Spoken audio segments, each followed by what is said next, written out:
Welcome to Opposition Territory here at the Philadelphia Sports Stable Podcast Show, the longest-running weekly Philly sports podcast show in the world, 12 years strong. We got a great discussion coming your way here on Opposition Territory. This week, we are diving into a team that I'm really looking forward to talking about, looking forward to seeing what they do this upcoming NFL season, the Denver Broncos. And we've got with us from predominantly orange, we love our fan-sided sites here at the PST Podcast Show, Lou Scataglia.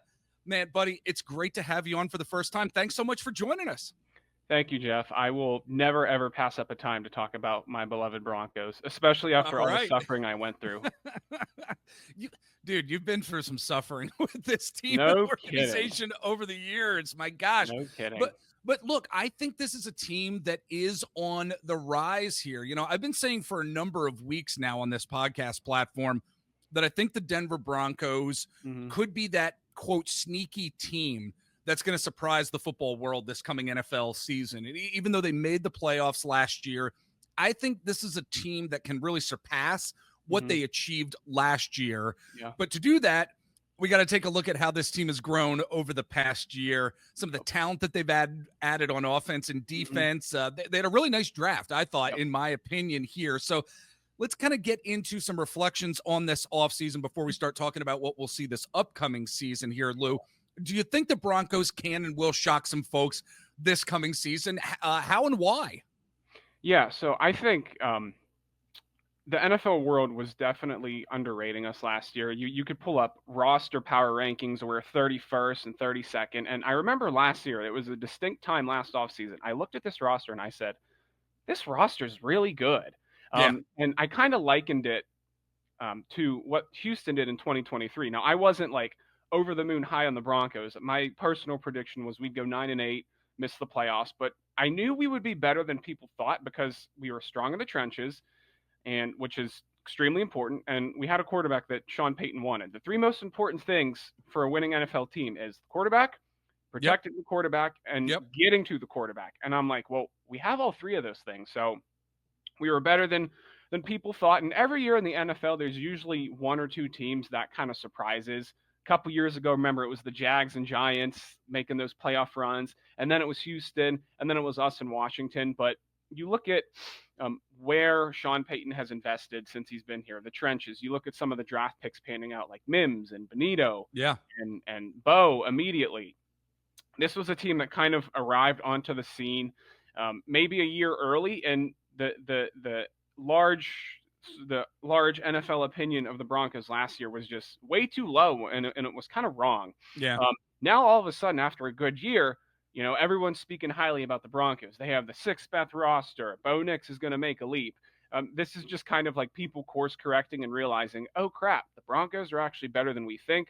But I look at the roster, I don't see a notable weakness, and I also see a quarterback on the rise. So I'm, again, cautiously optimistic. I'm not ready to say that we're going to make the Super Bowl, but making a playoff run, winning a game or two is absolutely on the table.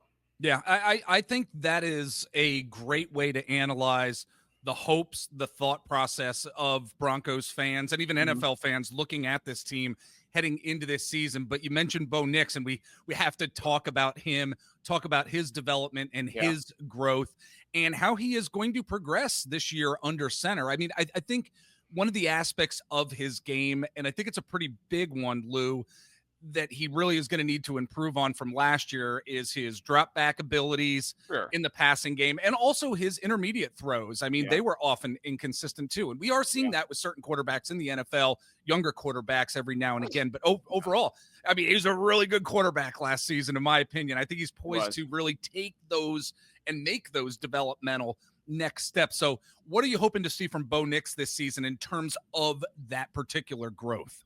Yeah, so I think as the season went on last year, he got a lot more comfortable in the pocket. In the beginning of the year, his footwork was like salsa dancing. He was dreadful in the pocket, but he was also so good at avoiding sacks that it was kind of like a double-edged sword. But as the season went on, he got a lot more comfortable in the pocket. The drop back game really came to him. So next year is really just kind of what you just said is he needs to pick up where he left off at the end of 2024, become more comfortable in the pocket. Get rid of the ball when he needs to. Don't hold on to the ball for too long. Don't run into pressure like Russell Wilson did for so long.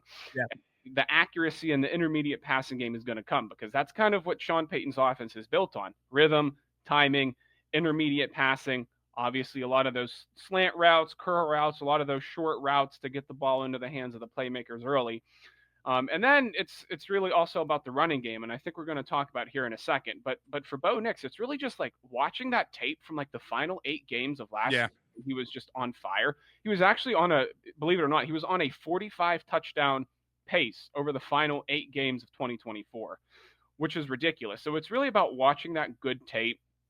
And Bo even said, like, the challenges are the same. He's just more, he's more seasoned. So it's about attacking things now that he has a year under his belt, focusing on the weaknesses. But there really isn't any reason to believe why he can't make elite, because again, the Broncos are strong where it matters the most. Yeah.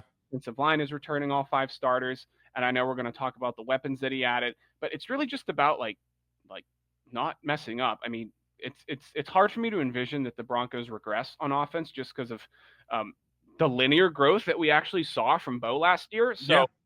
So I think we're going to see a way more complete passing attack, and that sort of first half of 2024 where he was kind of awful, I think that's gone, and that's not the quarterback he is anymore. It means he's coachable, quite frankly. And I think that is something that's really important, I Yeah. think, for NFL fans. And I know, we really don't talk about fantasy football too much on this platform, but if you're looking for a good fantasy quarterback in terms of development, Absolutely. somebody who's coachable, that's Bo Nix for sure. So, Absolutely. yeah, as we're moving along, you kind of teased, the rushing attack Yeah. and what we may see from that this season, Lou. I mean, I'm wondering what the Broncos rushing attack is really going to look like right out of the gate. It's something I'm going to be very interested in following throughout this preseason. J.K. Dobbins was brought in. I love how they drafted R.J. Harvey out of UCF, a fantastic running back in college. Yeah. And look, I don't think a lot of folks realize that during J.K. Dobbins' career overall, he's averaged 5.2 yards per carry. I think that's like second in the league, I think, at this point. Yeah. And last year, the Broncos finished 16th in rushing. How do you see this rushing attack really taking shape this coming season? Yeah, I think one hugely important thing to note right off the bat is that the Broncos offensive line was ranked number 1 in run blocking and pass blocking last year, according to ESPN. So the run game was no fault of the offensive line. This run scheme, Zach Strief has done an outstanding job, and we're returning all 5 starters from last year, which is really unheard of in today's NFL. Yeah. But yeah, I mean, we had Javonte Williams and Audric Estime and Jaleel McLaughlin as our primary backs. Javonte Williams is an NFL player, and I'm not, but I mean, he stunk the past couple of years. Like, he wasn't good. Audric Estime was okay as a rookie, struggled with fumbles, but we just didn't really have any sort of home run hitter. We didn't have a consistent rushing attack. And it's funny, every once in a while, I will fixate on a player that I want the Broncos to sign. And for months, it was, I want us to sign J.K. Dobbins when he's a free agent. Yeah. And I got my wish in the middle of June. I was driving to my then fiance's house, and we signed him. And I rolled down the windows, and I let out a big woo because I was just over the moon. Because I think J.K. Dobbins is a lot better than you think. But with the rushing attack, there's a reason why we signed him. I think you're going to see J.K. Dobbins get the primary workload to open up the season. I think the splits are going to vary from week to week. Some weeks it might be 70-30 if Dobbins has the hot hand.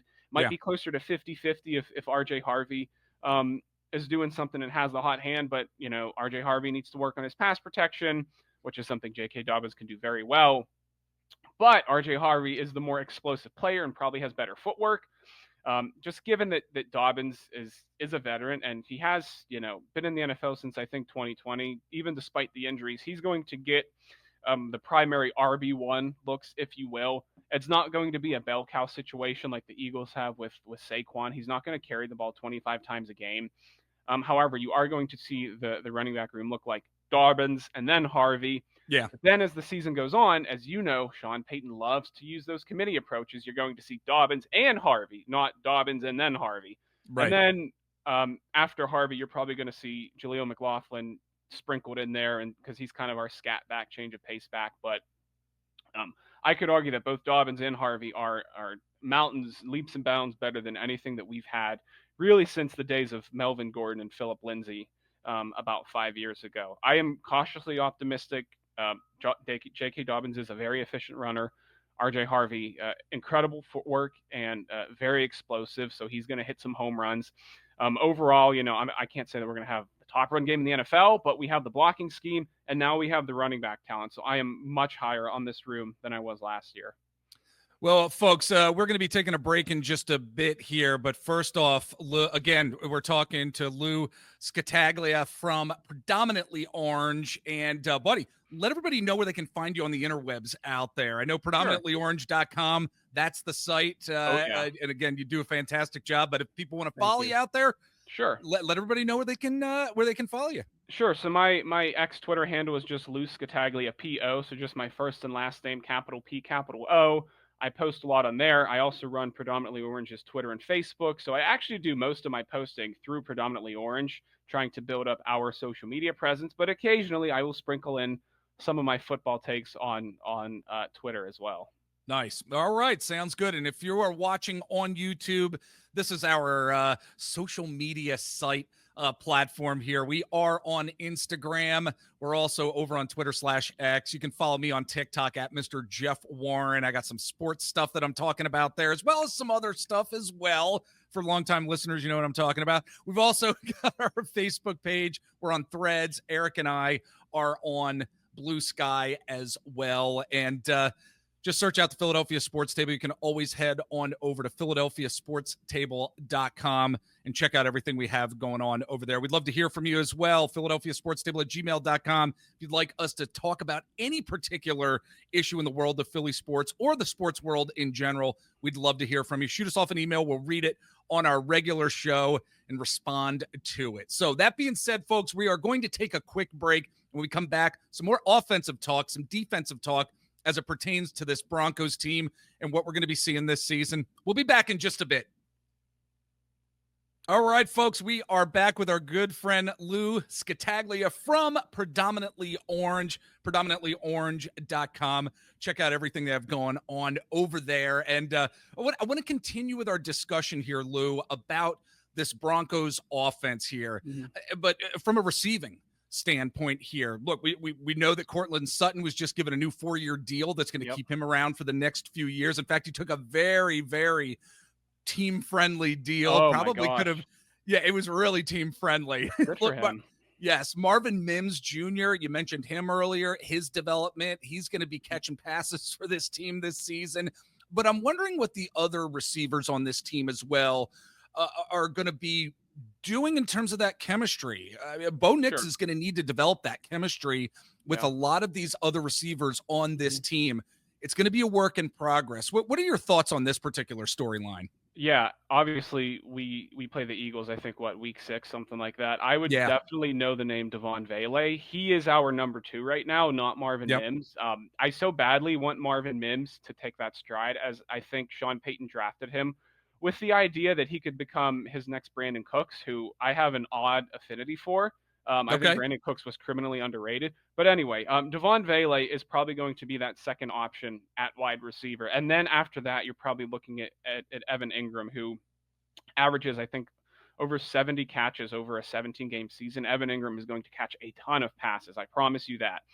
He's that big slot receiver that Sean Payton has always loved. Marvin Mims, I read a blurb a couple of days ago that he was getting a lot of work and his route tree was looking a lot better, which is really encouraging because as we saw last year, Marvin Mims was a very explosive player, but it was kind of like a boomer bust type of thing. He had all of those deep touchdowns. He also caught passes out of the backfield as an extension of our terrible run game, just because that was out of necessity. Another name to keep in mind is Troy Franklin, who was teammates with Bo Nix at Oregon. He has had a wonderful training camp thus far. Yeah. He's also fast. He's also 6'2", and he also put on about 5 pounds this year. So he's a lot closer to maybe 175, 180 than he was his rookie season. Kind of same size as Devontae Smith almost. He's obviously not the receiver that Devontae Smith is, but Troy Franklin is another one who could take a step forward. But if you're looking for more of a pecking order, Sutton is going to get the top targets because he's our top guy. Devon Vele is then going to get a ton of looks.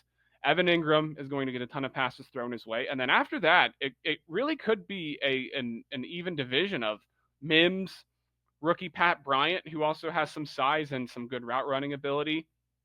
he brings to the table, and Troy Franklin. If nothing else, I know that the Broncos don't have a home run hitter with their receiving and tight end options, but they have a ton of players who at any point in time could go off and have a big day. And I think that's going to be really tough for opposing defenses. Is if you want to run like 4 wide receiver sets, you're gonna have Sutton, Mims, Vele, Franklin on the field, and then if you can squeeze in Ingram on the field, I mean that's 5 players that the defense has to take note of. Each and Yeah. every one of them has the ability to crack open a big play, um, all in different ways. So Sean Payton, he's obviously had top guys like Marcus Colston and Jimmy Graham and Michael Thomas, but the 2025 Broncos are just going to feature a ton of players that you're going to have to take note of. It's going to put a big strain on opposing secondaries and linebackers in coverage. So that could be something that former Broncos head coach Vic Fangio is going to have to really take note of when the game planning starts for when we play. But it's definitely going to be Sutton, Vele, Ingram, and then I think everybody else. I can't wait to see the development of this receiving core and, Yeah. and how Bo Nix really is able to hone in on that chemistry Yeah. as well. It's going to be really phenomenal to Mhm. see. So let's flip the coin over here, move over Sure. to the defense, Lou. Look, I think they're going to be a top 5 defense in the league for sure this coming season, from Patrick Surtain Yep. to Zach Allen and DJ Jones on the defensive line here. I think this unit is really positioned to be an attacking type of defense for Definitely. sure. Man, they're going to be getting a lot of quarterbacks out of the pocket. Oh yeah. And what does the secondary do? The linebacker core do when that does happen? I know it's a general question, but what are some of the key aspects of this Sure. defense that we really need to keep our eyes on as this season is getting ready to start? Sure. Vance Joseph loves to blitz. He blitzed at one of the highest rates in the NFL last year, and it worked. We had 63 sacks, which was 9 more than the second place team, which was Baltimore.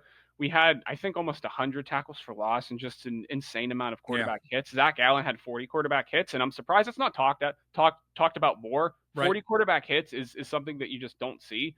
But you're returning almost the same front seven as last year, save for Cody Barton is out. Dre Greenlaw is in, which is pretty scary for opposing offenses because it's Dre Greenlaw. I know the injury concern is there, but I don't need to tell you or tell your listeners why Dre Greenlaw is so good. We also added on the back end Talanoa Hufanga to replace PJ Locke, who was starting for us last year. Talanoa Hufanga and Brandon Jones arguably might be the best safety duo in the NFL. And then obviously Jahdae Barron in the 2025 NFL draft. This offseason on the defense was honestly just making the strength even better, which is kind of scary because we were 3rd in points allowed. I think we were 3rd best in run defense. I know our pass defense kind of tapered off towards the end once Riley Moss hurt his knee. But again, you look at this defense on paper, Jeff, I don't see a weakness. Pass rush duo, best pass rush duo last year. Nick Benito, Jonathan Cooper, the outside linebackers. I think most combined sacks out of any outside linebacker duo. Strong defensive line, returning again, Zach Allen, DJ Jones, John Franklin Myers. And then you have an improved linebacking room with Dre Greenlaw and Alex Singleton. I would like us to add maybe former Eagle Kaiser White, who's still on the open market, because I think we need more help there.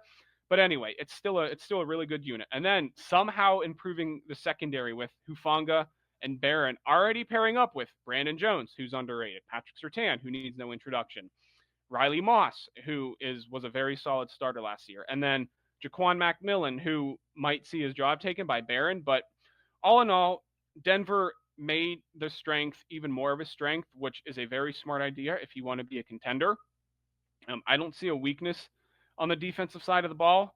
Late in the season, things kind of got shaky, especially with the pass defense. But, if it's a mostly healthy unit, I think it could be best in the NFL, no worse than top 3. I mean, shoot, like what can't they do? We can cover, we can get to the quarterback. I mean, and we're really good when Vance Joseph wants to blitz. So it's going to be a scary unit for sure. Yeah, Lou, I can't wait to see what the pass defense is going to be. I mean, I mean, week 6 when they take on the Eagles. I mean, I'm not looking forward to that at all, to be honest with you. But the pass defense with the secondary, the safety position, the cornerback position, I mean, it is solid in that division. It is going to be tough for those teams in that division to be able to throw on the Denver Broncos, especially downfield, those big explosive plays. So Buddy, before I let you go, Mhm. we've been talking about this on our Opposition Territory podcast recently, just talking about biggest concerns and what you're least concerned about in Sure. terms of the team heading into this season. So let's start off with the biggest concern that Mhm. you have for this Broncos team heading into this season. Then we'll get to what you're least concerned about. So take it away, buddy. Sure. I think my biggest concern would honestly probably be the linebacking room, just because Dre Yeah. Greenlaw and Alex Singleton can be a very good duo, but Singleton is on the wrong side of 30 and coming off of a torn ACL. Dre Greenlaw is very good. He's elite in some respects, but he has a lengthy injury history. So I'm worried that if one of those guys needs to miss time, that it's going to throw off the whole defense, because they're the middle of the defense. They're the glue that holds everything together. And you're obviously, as a fan, worried about catastrophic injuries that Yeah. unfortunately happen. We've been one of the healthiest teams in the NFL since Sean Payton took over. But and I guess on the offensive side of the ball, my biggest concern would be maybe since the tape is out on Bo Nix, maybe that catches up to him and he regresses a little bit. We just saw C.J. Stroud endure a sophomore slump. I don't think it'll happen, but you have to leave the door open until it doesn't happen. So I guess I would say a potential for a regression from the quarterback and the offense, and then really just the linebacking room on the defensive side of the ball. I'm just really Yeah. worried that those guys aren't going to stay on the field for a majority of the season. And if that's the case, the entire defense is going to suffer. Yeah. Well, let's talk about what you are least concerned about with Sure. regard to this Broncos team, because again, Sure. they're a developing team. They are a Yep. team that's got a lot of weapons as well. Mhm. What are you least concerned about, buddy? Yeah, I'm least concerned about the coaching. Obviously, this is an elite coaching staff. They know how to develop players. They know how to put players maximize what they do well. I'm least concerned about the trench play. Arguably best Yeah. offensive line in the NFL right now, returning all 5 starters. Same thing on the defensive side of the ball. I'm just not really concerned about the pass rush. The pass defense, I'm not at all concerned about either. And even the special teams, we actually quietly overhauled our special teams. We brought in Darren Rizzi, who's a very good coordinator. We also replaced Riley Dixon with Jeremy Crawshaw out of the NFL draft, who has been booming punts in training camp. So I'm actually like not at all concerned about the special teams as well. So I would say generally trench play, pass defense, and special teams and coaching. I just have virtually no concerns about any of those units either. Folks, he is Lou Scataglia from predominantlyorange.com. Great fan-sided site. And Lou, buddy, it was great talking to you for the first time here. Loved having you on the show here on our Opposition Territory pod. Come back, join us down the road. I'd love to have you back on Absolutely. the show. All right. Yep. Thank you, Jeff. It was fun.